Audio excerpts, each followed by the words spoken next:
നമസ്കാരം. നമ്മളിപ്പോൾ social media എടുത്ത് നോക്കിക്കഴിഞ്ഞാൽ ട്രെൻഡിങ് ആയിരിക്കുന്ന ഒരു ടോപ്പിക്കാണ് ഉപ്പും മുളകും ഫാമിലി ലൈറ്റ്സ് എന്ന് പറയുന്ന ആ ഒരു ഫാമിലിയിൽ നടന്നിട്ടുള്ള ഒളിച്ചോട്ടം. രണ്ടാമത്തെ മകളാണ് ഇപ്പോൾ ഒളിച്ചോടുന്നത്. ആദ്യത്തെ മകൾ ഓൾറെഡി ഒളിച്ചോടി കല്യാണം കഴിച്ച് ഇപ്പോൾ സുഖമായിട്ട് ജീവിക്കുന്നുണ്ട്. ഇവിടെ പ്രശ്നങ്ങളൊന്നും ഇപ്പോൾ ഇല്ല. അതൊക്കെ സോൾവായി നല്ല രീതിയിൽ പോകുന്നുണ്ടെന്നാണ് അവരുടെ വീഡിയോസിലൊക്കെ നമുക്ക് കാണാനും മനസ്സിലാക്കാനും സാധിക്കുന്നത്. ഇപ്പോൾ രണ്ടാമത്തെ കുട്ടി ഒളിച്ചോടിയപ്പോൾ എല്ലാവരും തന്നെ ഈ ഒരു വിഷയവുമായിട്ട് ബന്ധപ്പെട്ട് ഒരുപാട് വീഡിയോസ് ചെയ്യുന്നുണ്ട്. അവരെ ആ ഒരു ഫാമിലി അങ്ങ് അടച്ചാക്ഷേപിക്കുന്നുണ്ട്, അറ്റാക്ക് ചെയ്യുന്നുണ്ട്. ഒരുപാട് ഉപദേശങ്ങൾ കൊടുക്കുന്നുണ്ട്. കാരണം ഒരുപാട് പെർഫെക്റ്റ് ആയവരാണല്ലോ ഈ ഉപദേശങ്ങളൊക്കെ കൊടുക്കുന്നത്. അപ്പോൾ ഇത് കാണുന്നവർക്ക് മനസ്സിലാവും എങ്ങനെയുള്ള ഉപദേശങ്ങളാണ് ഇവരൊക്കെ കൊടുക്കുന്നത് എന്ന്.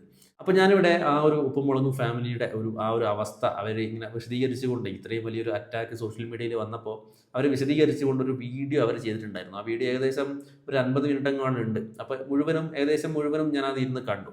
അപ്പോൾ അതിൽ വളരെ സങ്കടത്തോടെയാണ് ഇവർ സംസാരിക്കുന്നത്. കാരണം എല്ലാവരും ഈ അച്ഛനെയും അമ്മയാണ് കുറ്റം പറയുന്നത്. മകൾ ഒളിച്ചോടിയതിൽ പൂർണ്ണ ഉത്തരവാദി ഇവരാണ് എന്നൊക്കെ പറഞ്ഞ് എല്ലാവരെയും ഇങ്ങനെ അറ്റാക്ക് ചെയ്യുന്നുണ്ട് അവരെ. ആ ഒരു വിഷമം അവരുടെ രണ്ടുപേരുടെയും മുഖത്തുണ്ട്, സംസാരത്തിലും നമുക്ക് കാണാൻ പറ്റുന്നുണ്ട്. അത് മാത്രമല്ല ആ ഒരു വീഡിയോയിൽ രണ്ടാളുടെ പേര് ഇവർ എടുത്ത് പറയുന്നുണ്ട്. ഒന്ന് ഹെലനോസ് പാട്ട. അവരുടെ പേരൊന്നും പറയുന്നില്ല, പക്ഷേ പുള്ളിക്കാരത്തിയാണ് അവർ ഉദ്ദേശിക്കുന്നതെന്ന് നമുക്ക് എല്ലാവർക്കും മനസ്സിലാവും. കാരണം ഈ ഹെലനോസ് പാട്ടയുടെ വീഡിയോസൊക്കെ നമ്മൾ കാണുന്നതാണ്. ഈ ഉപ്പും മുളകും ഫാമിലി ആദ്യത്തെ ഒളിച്ചോട്ടം നടന്നപ്പോഴും ഇവർ സോഷ്യൽ മീഡിയയിൽ വലിയൊരു ഫൈറ്റ് ഉണ്ടായിട്ടുണ്ടായിരുന്നു. ആ ഒരു സമയത്തൊക്കെ ഏറ്റവും കൂടുതൽ ഈ ഒരു വീഡിയോസ് ഇട്ടപ്പോൾ വ്യൂസൊക്കെ വന്നിട്ടുണ്ടായിരുന്നത് ഹെലനോസ് പാട്ട എന്ന് പറയുന്ന ഈ ഒരു ചാനലിനായിരുന്നു. അതേപോലെ തന്നെ ഇവരെടുത്ത് പറയുന്ന മറ്റൊരു പേരാണ് അതുൽ ബ്ലോഗ്സ്. പക്ഷേ അതുൽ ബ്ലോഗ്സിൻ്റെ വീഡിയോ ഞാൻ കണ്ടിട്ടില്ല. പുള്ളിക്കാരൻ എന്താ പറഞ്ഞതെന്ന് എനിക്ക് അറിയില്ല.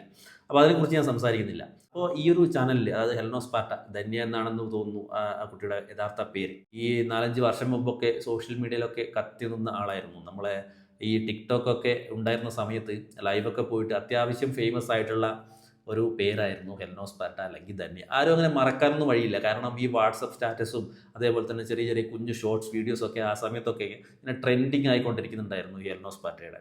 അപ്പോൾ ഞാൻ പറയാൻ വന്നത്, ഈ കുട്ടി വളരെ, അതായത് വിദ്യാഭ്യാസമാണ് ഇപ്പോൾ എല്ലാവർക്കും വേണ്ടത്. നിങ്ങൾ എന്തിനാ ഇത്രയും ചെറുപ്രായത്തിൽ അവരെ കെട്ടിച്ചു കൊടുക്കാൻ പോയത്? കൗൺസിലിങ്ങിന് അയക്കാമായിരുന്നു.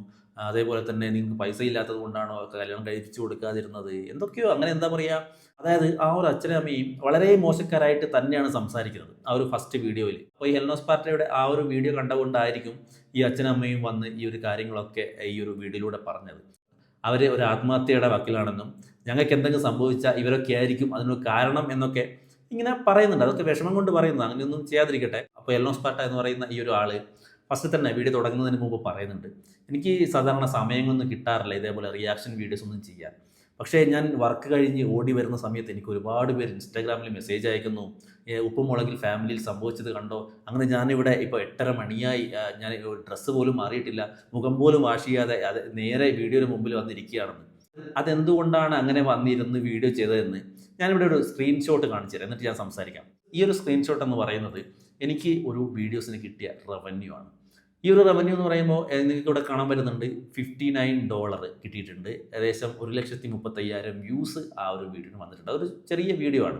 ചെറിയ വീഡിയോ എന്ന് പറയുമ്പോൾ ഒരുപാട് ലെങ്ത് ഇല്ലാത്ത ഒരു 4.5 മിനിറ്റ് 5 മിനിറ്റിൻ്റെ ഉള്ളിൽ നിൽക്കുന്ന ഒരു വീഡിയോസിന് വന്ന റവന്യൂ ആണ്. ഇത് കാണുന്ന പ്രേക്ഷകർ നിങ്ങൾ മനസ്സിലാക്കേണ്ട ഒരു കാര്യം, യൂട്യൂബിൽ 8 മിനിറ്റ് കൂടുതലുള്ള വീഡിയോസ് ആണെങ്കിൽ അതിൽ കൂടുതൽ പരസ്യങ്ങൾ വരും, കൂടുതൽ റവന്യൂ വരും. അപ്പോൾ ഈ ഹെലനോസ് പാർട്ടായിട്ട് ഈ ഒരു വീഡിയോന് ഏകദേശം 2 ലക്ഷത്തിൽ കൂടുതൽ ആൾക്കാർ ആ വീഡിയോ കണ്ടിട്ടുണ്ട്. ഏകദേശം ഒരു $100 അടുത്ത് ആ ഒരു വീഡിയോന് മാത്രം കിട്ടിയിട്ടുണ്ട്. $100 എന്ന് പറയുമ്പോൾ ഏകദേശം 8,000-9,000 രൂപ അത്ര വരും.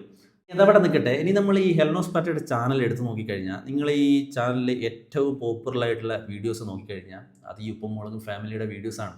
അത് തുടക്കത്തിൽ 8 ലക്ഷം വ്യൂസ്, 7 ലക്ഷം വ്യൂസ്, അതായത് മുമ്പത്തെ കുട്ടി ഒളിച്ചോടിയപ്പോൾ ചെയ്തിട്ടുണ്ടായിരുന്ന വീഡിയോ. അതും ഈ ഒരു പാറ്റേണിൽ തന്നെയാണ് ഹെലനോസ് പാട്ട ചെയ്തിട്ടുണ്ടായിരുന്നത്. അതായത് ആ സമയത്ത് ഒരു വലിയ സോഷ്യൽ മീഡിയ ഫൈറ്റ് ഈ അച്ഛനും അമ്മയും ഈ കുട്ടിയും തമ്മിൽ അങ്ങനെ അങ്ങോട്ടും ഇങ്ങോട്ടൊക്കെ വീഡിയോസ് ഇട്ട് ചെയ്തിട്ടുണ്ടായിരുന്നു. ഞാനത് കണ്ടിട്ടുണ്ട്. അതായത് ഈ ഫാമിലി ഇഷ്യൂ എടുത്ത് പറയുന്നത് കൊണ്ട് തന്നെ അത് കാണാനും ഒരുപാട് ആൾക്കാരുണ്ട്. പിന്നെ ഏറ്റവും കൂടുതൽ വ്യൂസ് വന്നത് ജാസ്മിനെ കുറിച്ച് പറഞ്ഞ വീഡിയോസിനാണ്, ഹെലനോസ് പാട്ടയ്ക്ക്. ആ സമയത്ത് ഹെലനോസ് പാട്ടയുടെ വീഡിയോസ് എടുത്ത് നോക്കിക്കഴിഞ്ഞാൽ ജാസ്മിനെ കുറ്റം പറയാൻ വേണ്ടി മാത്രം വീഡിയോ ചെയ്യുന്നതാണോ എന്ന് പോലും നമ്മൾ ചിന്തിച്ചു പോകും. ആ ഒരു തരത്തിലായിരുന്നു. അപ്പോൾ ഈ ഒരു വീഡിയോസൊക്കെ നിങ്ങൾ എടുത്ത് നോക്കിക്കഴിഞ്ഞാൽ ഏകദേശം ഉപ്പും മുളകും ഫാമിലിനെ കുറിച്ച് സംസാരിച്ച വീഡിയോസിന് മാത്രം ടോട്ടൽ ഒരു 50 ലക്ഷത്തിൽ കൂടുതൽ വ്യൂസ് വന്നിട്ടുണ്ട്. അപ്പോൾ 50 ലക്ഷത്തിൽ കൂടുതൽ വ്യൂസ് വന്നിട്ടുണ്ടെന്ന് പറഞ്ഞാൽ ആ ഒരു കണ്ടന്റ് കൊണ്ട് ഈ ഹെലനോസ് പാർട്ടിക്ക് ഏകദേശം 2 ലക്ഷത്തിൽ കൂടുതൽ വരുമാനം ആ ഒരു വീഡിയോസിന് ലഭിച്ചിട്ടുണ്ട്. ഞാൻ വെറുതെ തമാശ പറഞ്ഞതല്ല, നിങ്ങൾക്ക് പ്രൂഫ് സഹിതമാണ് ഞാനിവിടെ കാണിച്ചു തന്നത്. അപ്പോൾ ഈ കുട്ടി പറയുന്നുണ്ട്, ഞാൻ യൂട്യൂബ് വരുമാനം കൊണ്ടൊന്നുമല്ല ജീവിക്കുന്നത്, എനിക്ക് എൻ്റേതായ ബിസിനസ് ഉണ്ട്. അതൊക്കെ നല്ല കാര്യം, ഈ ഒരു പ്രായത്തിൽ സ്വന്തമായി ബിസിനസ് ചെയ്യുക അതൊക്കെ നല്ല കാര്യം തന്നെ.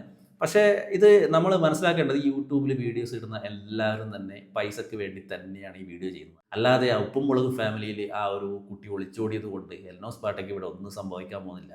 ഇവൾ ഈ വീഡിയോയിലൂടെ കൊടുക്കുന്ന ഉപദേശമൊന്നും അവരെടുക്കാനും പോകുന്നില്ല എന്ന് ഇവർക്ക് നന്നായിട്ട് അറിയാം. പക്ഷേ ആ ഒരു സമയത്ത് ആ വീഡിയോന് പ്രതികരിച്ച് കഴിഞ്ഞാൽ അത് ഏറ്റവും കൂടുതൽ ആൾക്കാരിലേക്ക് എത്തും, അതുവഴി നല്ലൊരു വരുമാനം ഉണ്ടാകും എന്ന ലക്ഷ്യത്തോടു കൂടി തന്നെ ചെയ്ത വീഡിയോ ആണത്. അതങ്ങനെ അല്ല എന്നാണെങ്കിൽ ആ കുട്ടി ആ ഒരു വീഡിയോന് മോണിറ്റൈസേഷൻ ഓൺ ചെയ്യേണ്ട ആവശ്യം ഉണ്ടായിരുന്നില്ല. ഇവിടെ എല്ലാവരും തന്നെ ഈ റിയാക്ഷൻ വീഡിയോസ് ആയാലും മറ്റ് കണ്ടന്റുകളായാലും എല്ലാവരും ചെയ്യുന്നത് പൈസക്ക് വേണ്ടി തന്നെയാണ്. ഇതിൽ നമ്മുടെ അരിയണ്ണം പറയുന്ന പോലെ സീക്രട്ട് ഏജന്റ് പറയാറുണ്ട്, ഞാൻ പൈസക്ക് വേണ്ടിയാണ് വീഡിയോ ചെയ്യുന്നത്, അരി വാങ്ങിക്കാനാണെന്ന്. അതെ, എല്ലാവരും അതിന് തന്നെയാണ്, ഈ ഞാനും അതിന് തന്നെയാണ് ചെയ്യുന്നത്. പക്ഷേ നമ്മൾ കാര്യങ്ങൾ അല്ലെങ്കിൽ അഭിപ്രായം പറയുമ്പോൾ മറ്റുള്ളവരെ ഹേർട്ട് ചെയ്യാതെ വേണം ഓരോ കാര്യങ്ങൾ പറയാൻ. ഈ സീക്രട്ട് ഏജന്റിന്റെ കാര്യത്തിൽ എനിക്ക് ഉപ്പും മുളകും ഫാമിലിയായിട്ട് ബന്ധപ്പെട്ട വിഷയത്തിൽ പുള്ളിക്കാരൻ ഒരു വീഡിയോ ചെയ്തിട്ടുണ്ടായിരുന്നു. ഒരു വീഡിയോയിൽ പുള്ളിക്കാരൻ ആ ഒരു അച്ഛൻ്റെയും അമ്മയുടെയും ഭാഗം കൂടെ കൺസിഡർ ചെയ്തുകൊണ്ടാണ് അതിനൊരു റിയാക്ട് ചെയ്തത്. അത് നല്ല കാര്യം, രണ്ടുപേരുടെയും കാര്യം വളരെ ക്ലിയർ ആയിട്ട് പറഞ്ഞിട്ടുണ്ട്. കുറച്ച് കാലങ്ങളായിട്ട് പുള്ളി അതിനൊന്നും പറയാറില്ല, പക്ഷേ ഈ ഒരു വിഷയത്തിൽ പുള്ളിക്ക് എന്തൊക്കെയോ കാര്യങ്ങൾ അറിയാം. അതുകൊണ്ട് തന്നെ രണ്ടുപേരുടെയും ഭാഗത്ത് നിന്നാണ് സംസാരിച്ചത്. അച്ഛൻ്റെയും അമ്മയുടെയും മാനസികാവസ്ഥ കൂടെ സീക്രട്ട് ഏജന്റ് കൺസിഡർ ചെയ്തിട്ടുണ്ട്. അതായത് ഈ എൽനോസ് പാട്ട പറയുന്നത് വലിയ വലിയ കാര്യങ്ങളാണ്, വലിയ ഉപദേശങ്ങളാണ് കൊടുക്കുന്നത്, അങ്ങനെ ചെയ്യണം ഇങ്ങനെ ചെയ്യണം എന്നൊക്കെ പറഞ്ഞ്. അങ്ങനെയൊക്കെ പറയാൻ നമുക്ക് അവകാശമുണ്ടോ? മറ്റുള്ളവർ ഇങ്ങനെ ചെയ്യണം ഇങ്ങനെ പെരുമാറണം എന്നൊക്കെ പറയുന്നത് സോഷ്യൽ മീഡിയയിൽ അങ്ങനെ നമുക്ക് അവകാശമുണ്ടോ? പറയാം അഭിപ്രായങ്ങൾ. പക്ഷേ ഉപദേശം എന്ന് പറയുന്നത് അത് എന്തുകൊണ്ടിനാണ് ഉപദേശം ചെയ്തത്, എന്തിനാണ് ആ വീഡിയോ ചെയ്തത്, ഇപ്പോൾ നിങ്ങൾ കാണുന്ന പ്രേക്ഷകർക്കും മനസ്സിലായി, എനിക്കും മനസ്സിലായി, എല്ലാവർക്കും മനസ്സിലായി, പൈസക്ക് വേണ്ടി തന്നെയാണ്. അപ്പോൾ ഈ ഒരു ഇത്രയും പെർഫെക്റ്റ് ആയിട്ടുള്ള ആളുടെ കമൻറ്റ് ബോക്സ് ഞാൻ വെറുതെ ഒന്ന് ഓപ്പൺ ചെയ്ത് നോക്കിയതാണ്. കണ്ടപ്പോൾ ഞെട്ടിപ്പോയി, എന്തൊക്കെ കാര്യങ്ങളാണ് ഇവിടെ കാണാൻ പറ്റുന്നതെന്ന് നിങ്ങൾ വായിച്ചു നോക്കിയാൽ ഒരൊറ്റ പോസിറ്റീവ് കമൻറ്റ് പോലും ഈ ഒരു എൽനോസ് പാട്ടയ്ക്കെതിരെ ആരും തന്നെ പറഞ്ഞിട്ടില്ല. ഫുൾ നെഗറ്റീവാണ്. എന്തിനാണ് മറ്റുള്ളവരുടെ കുടുംബത്തിലേക്ക് എത്തി നോക്കുന്നത്, എന്താണ് നിൻ്റെ ഉദ്ദേശം, എന്താണ് നിൻ്റെ പ്രശ്നം, ഇതൊന്നും ശരിയായില്ല എന്നൊക്കെ പറഞ്ഞ് ഒരുപാട് പേര് കമൻ്റ് അടിക്കുന്നുണ്ട്. അത് പറഞ്ഞപ്പോഴാണ് വേറൊരു കാര്യം ആ ഒരു വീഡിയോയിൽ അച്ഛനമ്മയും പറയുന്നുണ്ട്, നീ ഒരു അമ്മയാവണം എന്നാലേ ഇതിൻ്റെ ഒരു വേദന നിനക്ക് മനസ്സിലാവുള്ളൂ. അപ്പോൾ അതിനൊരു മറുപടിയായിട്ട് ഇവർ പറയുന്നുണ്ട്, അത് ഞാനും ഒരു അമ്മയെ പോലെ തന്നെയാണ്, ഏതൊരു കുട്ടിയെ അങ്ങനെ കാണുന്നുണ്ട്, അത് ആരാണെന്ന് എനിക്ക് മനസ്സിലായില്ല, അല്ലെങ്കിൽ അനിയനോ അല്ലെങ്കിൽ ചേച്ചിയുടെ കുട്ടിയോ ഏതെങ്കിലും കസിനോ അങ്ങനെ ആയിരിക്കും. അപ്പോൾ എനിക്ക് തോന്നിയത് ആ ഒരു കാര്യത്തിലൊക്കെ ഒരുപാട് പേര് ഇവരെ വിമർശിച്ചുകൊണ്ട് പറയുന്നുണ്ട്. ഈ അമ്മ എന്നൊക്കെ പറയുന്നത് ഒരു നിസ്സാര കാര്യമൊന്നുമില്ല. ഒരു കുട്ടിയെ ആഹാരം കൊടുത്തതുകൊണ്ടോ അല്ലെങ്കിൽ കുളിപ്പിച്ചതുകൊണ്ടോ സ്കൂളിലേക്ക് കൊണ്ടുവിട്ടതുകൊണ്ടോ ഒന്നും അമ്മയാവില്ല. അതായത് 10 മാസം കുഞ്ഞിനെയും വയറ്റിൽ വിട്ടുകൊണ്ട് ഇങ്ങനെ നടക്കുക എന്ന് പറയുന്നത് നിസ്സാര കാര്യമൊന്നുമില്ല. അതൊക്കെ നമ്മുടെ വീട്ടിലൊക്കെ നമ്മൾ കാണുന്നതാണ്. അതായത് ഒന്ന് നീണ്ടു നിവർന്ന് കിടക്കാൻ പോലും ഇവർക്ക് സാധിക്കില്ല. കാരണം അത്രയ്ക്കും മോശപ്പെട്ട ഒരു മാനസികാവസ്ഥയിലൂടെ ആയിരിക്കും ആ സമയത്ത് കടന്നു പോയിട്ടുണ്ടാവുക. അതിനുശേഷം പ്രസവിച്ച് കഴിഞ്ഞാൽ ഒന്ന് മനസ്സമാധാനത്തോടെ കിടന്നുറങ്ങാമെന്ന് കരുതിയാൽ അതിനും സാധിക്കില്ല. കാരണം കുട്ടി കരയും, രാത്രി 2 മണിക്കും 3 മണിക്കൊക്കെയാണ് കരയുക. ഉറങ്ങാനൊന്നും സാധിക്കില്ല. ഇത് പറയുമ്പോൾ ഈസി ആയിട്ട് പറഞ്ഞു പോവാം, ഞാനും ഒരു അമ്മയാണെന്നൊക്കെ ഈസി ആയിട്ട് പറഞ്ഞു പോവാന്നല്ലാതെ അതൊന്നും പ്രാക്ടിക്കലായിട്ട് അത് വർക്കാകുന്ന കാര്യമൊന്നുമല്ല. ഒരമ്മ എന്ന് പറയുന്നത് 8-9 മാസം കുഞ്ഞിനെ വയറ്റി ചുമന്ന് പ്രസവിച്ച് കുഞ്ഞിൻ്റെ വളർച്ചയിലും സന്തോഷത്തിലും സങ്കടത്തിലും കൂടെ നിന്ന് അവരെ ഒരു വലിയ നിലയിൽ എത്തിക്കുന്നവരെയാണ് അമ്മ എന്ന് പറയുന്നത്. പിന്നെ പ്രസവിച്ചത് കൊണ്ട് മാത്രം അമ്മയും ആവില്ല. കാമുകനോടൊപ്പം ഒളിച്ചോടാൻ വേണ്ടി പ്രസവിച്ച കുഞ്ഞിനെയൊക്കെ എടുത്ത് കല്ലിൽ എറിഞ്ഞ് കൊന്ന കഥയൊക്കെ നമ്മൾ ഒരുപാട് കേട്ടിട്ടുണ്ട്. അങ്ങനത്തെ കുറേ എണ്ണം വേറെയുണ്ട്. അപ്പോൾ അതൊക്കെ നമ്മൾ വിടാം. അപ്പോൾ ഇവരുടെ ഈ ഒരു വീഡിയോ ഇട്ടതിന് ശേഷം ഈ ഒരു കമൻറ്റ് ബോക്സ് ഞാൻ വെറുതെ ഒന്ന് എടുത്തു നോക്കി. ഞാൻ കുറച്ച് കമൻറ്റ്സ് ഇവിടെ വായിക്കാം. കാരണം എൽനോസ് പാട്ട ഇനിയെങ്കിലും മനസ്സിലാക്കണം, നിങ്ങൾ പറയുന്ന കാര്യത്തിൽ ആൾക്കാർ എത്രത്തോളം റിയാക്ട് ചെയ്യുന്നുണ്ട്, നിങ്ങളുടെ വില എന്താണെന്ന് ഒന്ന് മനസ്സിലാക്കുന്നത് നല്ലതാണ്. അല്ലെങ്കിൽ നിങ്ങൾ കുറച്ചുകൂടെ ഫേമസ് ആവാനാണ് നോക്കുന്നതെങ്കിൽ നിങ്ങൾ പഴയ ആ ഒരു രീതിയിലേക്ക് പോയാൽ മതി. ആ പഴയ രീതി എന്ന് പറയുമ്പോൾ നിങ്ങൾക്ക് എല്ലാവർക്കും അറിയായിരിക്കും, ടിക്ടോക്കൊക്കെ ഉപയോഗിച്ചിരുന്ന കാലത്ത് ലൈവ് വന്നിട്ട് എല്ലാവരും തന്നെ ഇങ്ങനെ ചൊറിയായിരുന്നു ഈ എൽനോസ് പാട്ടയെ. അപ്പോൾ നല്ല പച്ചത്തെറി തള്ളയ്ക്കും തന്തയ്ക്കും എല്ലാം ഇവർ വിളിക്കാറുണ്ട്. അതൊക്കെ നമ്മളിങ്ങനെ വാട്സപ്പിലും ഒക്കെ ഇങ്ങനെ ഷെയർ ചെയ്ത് എന്താ പറയുക, സ്റ്റാറ്റസൊക്കെ ഇട്ട് ആഘോഷിച്ചിട്ടുണ്ട്. അത് ആ ഒരു കാര്യത്തിൽ എല്ലാവരും നിന്നെ അഭിനന്ദിക്കും. കാരണം എൽനോസ് പാട്ട അങ്ങോട്ട് പോയി ആരെയും തെറി വിളിക്കുന്നില്ല. ഈ ഒരു ലൈവിൽ വന്നിട്ട് ഇവിടെ ചൊറിയാൻ വന്നവരെ മാത്രമാണ് തെറി വിളിക്കുന്നത്. അതുകൊണ്ട് ആ ഒരു കാര്യത്തിൽ എല്ലാവരും നിനക്ക് ഷേക്കാൻ്റെ തരും കൈ പിടിച്ചിട്ട്. അപ്പോൾ ഇവരുടെ കമൻറ്റ് ബോക്സിൽ കുറച്ച് കമൻറ്റ്സ്, കുറച്ചൊന്നുമല്ല ഒരു കമൻറ്റ് പോലും ഇവർക്ക് പോസിറ്റീവായിട്ടുള്ള, നിങ്ങൾ വെറുതെ ഒന്ന് എടുത്ത് വായിച്ച് നോക്കിയാൽ മതി. അപ്പോൾ ഒരു കമൻറ്റ് ഇതേപോലെയാണ് വന്നിട്ടുണ്ട്, എൽനോസ് പാട്ട മോളുടെ മുടങ്ങിപ്പോയ കല്യാണത്തെക്കുറിച്ചും എക്സ് ബോയ് ഫ്രണ്ടിനെ കുറിച്ചും ഒരു വീഡിയോ ചെയ്യാമോ? അറിയാനുള്ള കൗതുകം കൊണ്ടാണ്. എമ്പതി എന്നൊരു സാധനമുണ്ട്, നിനക്കറിയാൻ വഴിയില്ല. അവരോടുള്ള വ്യക്തിവൈരാഗ്യം വെച്ച് അവർക്കൊരു വിഷമഘട്ടം വന്നപ്പോൾ അതിനെ പരമാവധി ആഘോഷിച്ച് മുതലാക്കാൻ ശ്രമിക്കുന്ന നീ ഒരു 916 വാണം തന്നെ. ഒരു ലവിൻ്റെ ചിഹ്നമുണ്ട്.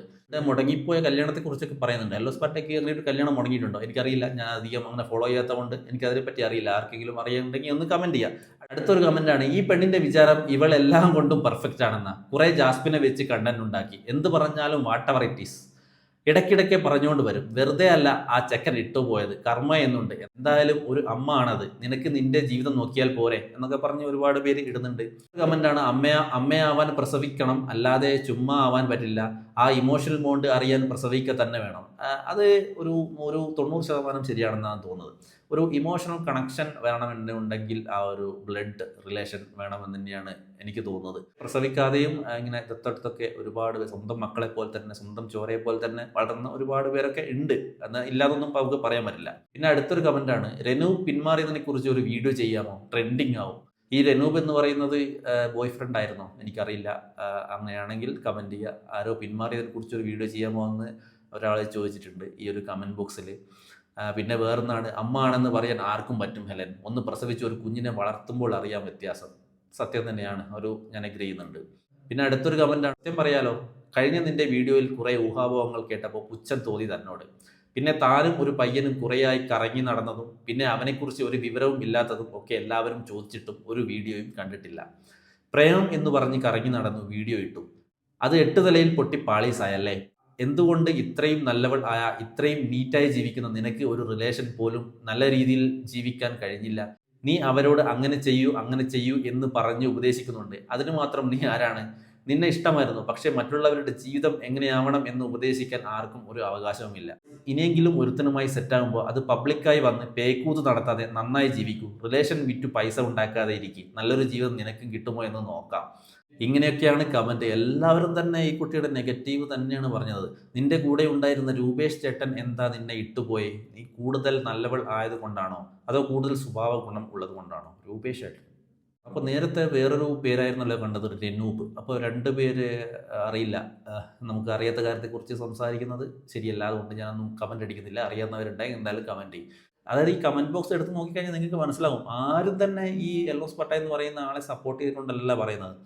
അതായത് ഇത്രയും നെഗറ്റീവ് കമൻറ്റുകളൊന്നും ഈ കുട്ടി വായിക്കാത്തത് കൊണ്ടാണോ, അല്ലെങ്കിൽ ഇത്രയും കമൻറ്റുകളൊക്കെ വന്നു കഴിഞ്ഞാൽ എനിക്കൊരു പ്രശ്നമില്ല, നെഗറ്റീവ് ആണെങ്കിലും എനിക്ക് റീച്ച് കിട്ടിയാൽ മതി, പൈസ ഉണ്ടാക്കിയാൽ മതി എന്നൊരു ചിന്തയാണോ?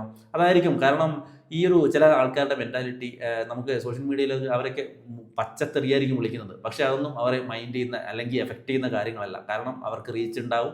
അത് നെഗറ്റീവ് കമൻ്റ് ആണെങ്കിൽ കൂടെ അത് അവർക്കൊരു പ്രൊമോഷനാണ്, നല്ലൊരു വരുമാനം ലഭിക്കുന്ന കാര്യം കൂടെയാണ്. അത് പല സോഷ്യൽ മീഡിയ ഉപയോഗിക്കുന്ന ആൾക്കാർക്കൊക്കെ മനസ്സിലാവും. ഇനിയെങ്കിലും ഇതേപോലുള്ള കണ്ടന്റുകളൊക്കെ എടുത്ത് ഉപദേശങ്ങൾ കൊടുക്കാതിരിക്കുക. റിയാക്ട് ചെയ്യാം, അഭിപ്രായങ്ങളൊക്കെ പറയുന്നത് നല്ലതാണ്. പക്ഷേ അവരെ അങ്ങ് നന്നാക്കാമെന്ന് പറഞ്ഞാൽ നമ്മൾ അത്രയും പെർഫെക്റ്റ് ആയിരിക്കണം. ചിലപ്പോൾ നിങ്ങൾ പെർഫെക്റ്റ് ആയിരിക്കും, അതുകൊണ്ടായിരിക്കും അങ്ങനെയൊക്കെ ഉപദേശിച്ചത്. പക്ഷേ കമൻറ്റ് ബോക്സൊക്കെ നോക്കുമ്പോൾ അങ്ങനെ തോന്നില്ല ഈ കാണുന്നവർക്ക്.